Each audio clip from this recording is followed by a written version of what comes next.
নাটোর কেন্দ্রীয় মহাশ্মশানে এখানে বহুত বছর থেকে মায়ের পূজা হয় এবং পূজার যত সামগ্রী ছিল মন্দিরের ভিতর মোটামুটি 7.5 থেকে মন, মোটামুটি 6.5 7.5 মন মোটামুটি কাঁসা পিতল দিয়ে পূজার সামগ্রী ছিল, যেগুলো আমরা প্রতিদিন নিত্য সেবার পূজার ক্ষেত্রে এবং সাপ্তাহিক পূজার ক্ষেত্রে, বাৎসরিক পূজার ক্ষেত্রে যেসব বাসন ব্যবহার করা হতো সেসব বাসন মন্দিরে কেঁচি গেট কাটে এবং মন্দিরের পাশে যে গেট আছে সেই গেট কাটে ডাকাতি করা হয়েছে। সমস্ত বাসন এবং ওয়ার্ডরোবের মধ্যে যেসব বাসনপত্র ছিল সেসবও চুরি করা হয়েছে। আমার এই পাশে যে ভোগঘর ছিল, ভোগঘরের ভেতরকার যেসব ভোগ রান্নার যেসব সামগ্রী সেসব সামগ্রী চুরি করা হয়েছে এবং গার্ডেনের যে পাশে রুম ছিল সেখান থেকে বিভিন্ন জিনিস চুরি করা হয়েছে। এবং এখানে তরুণ ধোপা নামে একজন ছিল যে এখানে রাত্রি যাপন করতো বহুত দিন, মোটামুটি 2000 সাল থেকে। তাকে হাত পা বাইন্ধে খুন করা হয়েছে। এই অবস্থায় আমরা সকালবেলা পূজার উদ্দেশ্যে যখন আসি, আমরা পূজার উদ্দেশ্যে যখন আসি তখন আমরা ওই মিশন গেটে যখন আমি এসে পৌঁছাই তখনই আমার এখানকার একজন সদস্য যা বলে যে আমাদের শ্মশানে এইভাবে একজন খুন হয়েছে এবং মন্দিরে সমস্ত কিছুই ডাকাতি হয়েছে। তখন আমরা প্রশাসনকে অবগত করি। ধন্যবাদ।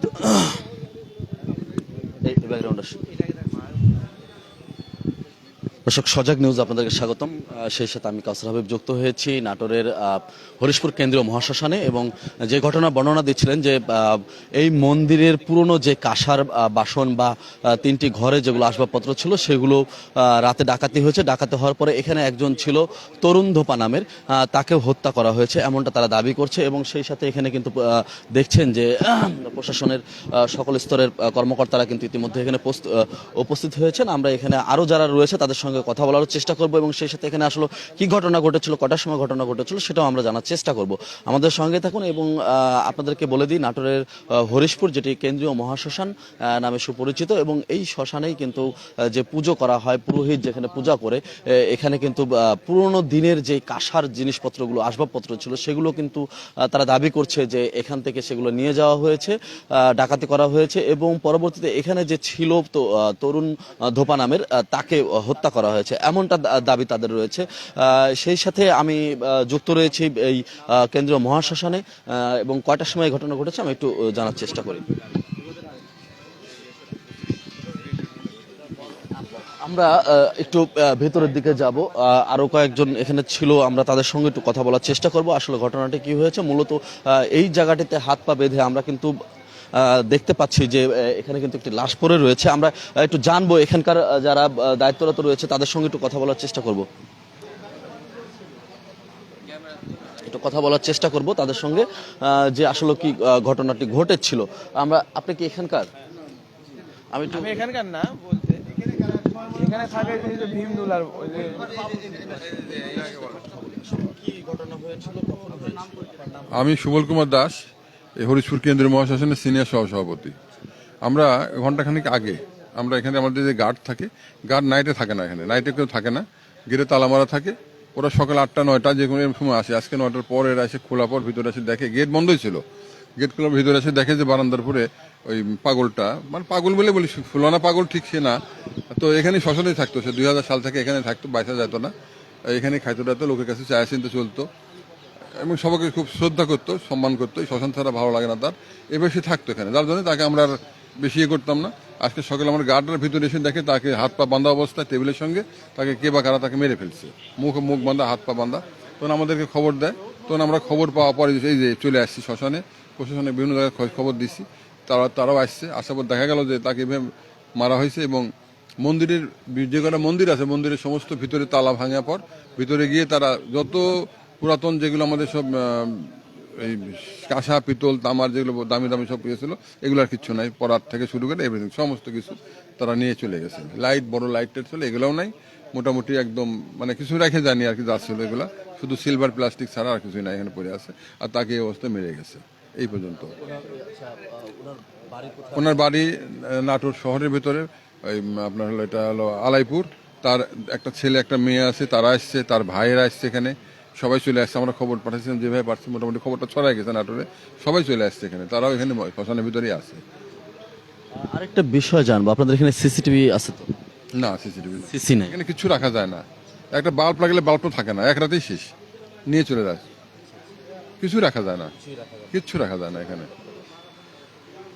আর সারাদিন গার্ড থাকে, কিন্তু না রাত্রেবেলা কোনো প্রহর বা থাকতে চায় না কেউ, একটু ভয় পায় যে এখানে রাতে থাকলে কি হবে না হবে, ওদের রাতে কেউ থাকতে চায় না। উনি কি প্রতিদিনই এখানে থাকে? একবারে মানে 20 মোটামুটি আনুমানিক 20 সাল থেকে সে এখানে।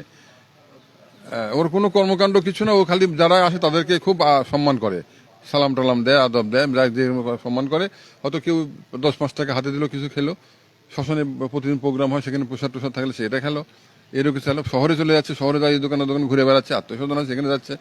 আর এখানে আসলে পরে এখানে ছাড়া সে থাকে না, সমস্ত একাই থাকে এখানে, অন্য কেউ থাকে না।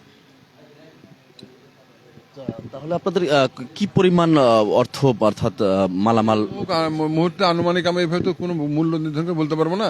আমাদের পুরোনো মন্দির তো অনেক ইয়েগুলো ছিল তামা পিতলের, এগুলো মোটামুটি না হলেও 3 থেকে 4 মনের মতো হবে, মানে যেগুলো আনুমানিক আর কি, বড় বড় পড়ার থেকে মোটামুটি এই কাঁসা পিতল তামা এইগুলা দিয়ে আর কি, এগুলো নাই। দর্শক, তিনি কিন্তু যাচ্ছিলেন এই মহাশ্মশানের যিনি সভাপতি ছিলেন, এবং সেই সাথে তিনি কিন্তু বলছিল যে 4 মনের মতো যে আসবাবপত্র ছিল, যেটি পুরনো কাঁসা দ্বারা তৈরি, সেগুলো কিন্তু আজকে রাতে ডাকাতি হয়েছে। এবং আমরা একটু ঘুরে কি রয়েছে, এগুলো রয়েছে না, অন্যান্য জিনিসপত্র এখানে অরক্ষিতই রয়েছে, কিন্তু বাহিরের যেগুলো রয়েছে অন্যান্য মন্দিরের ভেতরে বা অন্যান্য মন্দিরের অন্যান্য ঘরে যেগুলো রয়েছে সেগুলো কিন্তু লুট হয়েছে, এমনটা কিন্তু অভিযোগ করছে। এবং সেই সাথে একজনের মৃতদেহ কিন্তু এখানে পড়ে রয়েছে, যার নাম হচ্ছে তরুণ ধোপা নামে সুপরিচিত। এবং তাকে আসলে তাকে বলাই যায় যে সে একটু অ্যাবনর্মাল হতে পারে। আমরা একটু চেষ্টা করব যে এখানে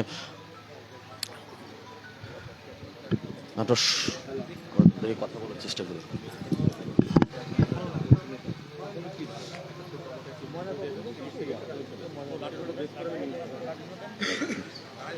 ভাই, হ্যাঁ,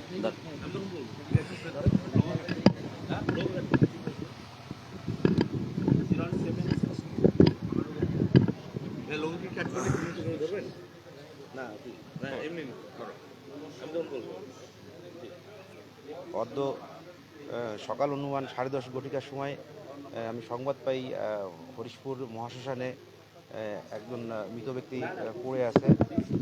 আমি তৎক্ষণাৎ ঘটনাস্থলে হাজির হই। ঘটনাস্থলে এসে প্রাথমিকভাবে মনে হচ্ছে রতন কুমার দাস নামে এক ব্যক্তিকে হত্যা করা হয়েছে। প্রাথমিকভাবে এটা মনে হচ্ছে হত্যাকাণ্ড। পোস্টমর্টম করার পরে মোটামুটি নিশ্চিত হওয়া যাবে যে হত্যাকাণ্ডের পিছনে কারা আছে। আমরা এই বিষয়ে আইনগত বিষয়টা প্রক্রিয়াধীন আছে, মামলা রুজু হবে এবং আমরা আসামি গ্রেপ্তারের চেষ্টা করছি এবং ঘটনার মূল রহস্য উদ্ঘাটন করে আপনাদেরকে পরে বিস্তারিত জানানো হবে। হত্যাকাণ্ডটি আসলে ডাকাতির সাথে কোনো সম্পৃক্ততা আছে কিনা, এরকম আপনার ডাকাতি বলতে এখানে মনে হচ্ছে চুরির কোনো বিষয় থাকতে পারে। প্রাথমিকভাবে জানতে পেরেছি যে আপনার কাঁসার কিছু জিনিসপত্র নিয়েছে যারা ঘটনা ঘটিয়েছে। তো ডাকাতি মনে হচ্ছে না, ডাকাতি হলে আরও বড় ধরনের নাশকতা প্রমাণ প্রয়োজিত। তো এখানে তেমন কিছু মূল্যবান জিনিসপত্রও নেই, কিছু জিনিস ছিল আপনার সেই জিনিসগুলো নেয় নাই। তো এখানে ছোটোখাটো চুরির সাথে সংশ্লিষ্টতা আছে বলে মনে হচ্ছে আমার কাছে প্রাথমিকভাবে। তো আরও বিস্তারিত আমরা পরে জানতে পারবো। এই মুহূর্তে এসছি ঘটনাস্থলে, আরও তদন্ত করার বিষয় আছে, আরও আনুষঙ্গিক প্রাথমিক মানে পারিপার্শ্বিকতা ঘটনার বিশ্লেষণ করার বিষয় আছে। তো আমরা পরবর্তীতে আরও বিস্তারিত আপনাদের তথ্য দিতে পারবো। এই মুহূর্তে আমরা যেটুকু জানতে পেরেছি এটা হত্যাকাণ্ড, এটা নিশ্চিত। আর বাদ বাকিটা পরে বলতে পারবো আমরা। উনি কি এই মন্দিরের কি পাহারাদার ছিলেন, এরকম কোনো তথ্য কি আপনাদের উনি আসলেও এই মন্দিরের পাহারাদার বলা যাবে না। মৃত রতন কুমার সাহেব একটু মানসিক প্রতিবন্ধী ধরনের লোক ছিল। সে নাকি জানতে পেরেছি যে ঘোরাঘুরি করতো আশপাশে, এসে রাতের বেলা এখানে থাকতো। তরুণচন্দ্র দাস। তো পাহারাদার বলা যাবে না, স্থায়ী পাহারাদার ছিল না। Thank you.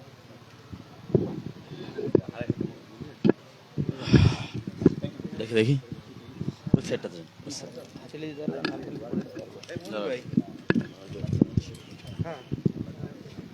দর্শক, আমাদের সঙ্গে থাকুন, আমি বিস্তারিতটি জানাচ্ছি।